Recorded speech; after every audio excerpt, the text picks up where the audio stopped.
తెలుగు రాష్ట్రాల్లో నేడు భారీ వర్షాలు పడే అవకాశం ఉందని వాతావరణ శాఖ అధికారులు తెలిపారు. తెలంగాణలో 3 రోజుల పాటు వానలు కురుస్తాయని హైదరాబాద్ వాతావరణ శాఖ వెల్లడించింది. ఉరుములు మెరుపులతో గంటకు 30 నుంచి 40 కిలోమీటర్ల వేగంతో ఈదురుగాలులు వీచే అవకాశం ఉంటుందని వాతావరణ శాఖ తెలిపింది. జయశంకర్, భూపాలపల్లి, ములుగు, భద్రాద్రి కొత్తగూడెం, ఖమ్మం, సూర్యాపేట, మహబూబాబాద్, వరంగల్, హన్మకొండ జిల్లాల్లో అక్కడక్కడ వర్షాలు కురిసే అవకాశం ఉంది. హైదరాబాద్ లో ఆకాశం మేఘావృతమై ఉంటుందని, తేలికపాటి నుంచి మోస్తరు వర్షాలు కురిసే అవకాశం ఉందని ఐఎండీ వెల్లడించింది.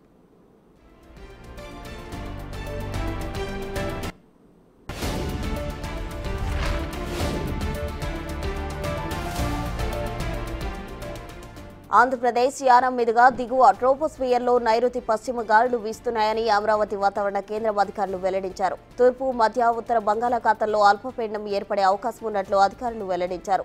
ఉత్తర కోస్తాలో 1-2 చోట్ల తేలికపాటి నుంచి మోస్తరు వర్షాలు కురిసే అవకాశం ఉంది. దక్షిణ కోస్తాలోనూ 1-2 చోట్ల ఉరుములతో కూడిన తేలికపాటి నుంచి మోస్తరు వర్షాలు కురిసే అవకాశం ఉంది. కొన్ని చోట్ల 30 నుంచి 40 కిలోమీటర్ల వేగంతో గాలులు వీచే అవకాశం ఉందని అధికారులు తెలిపారు.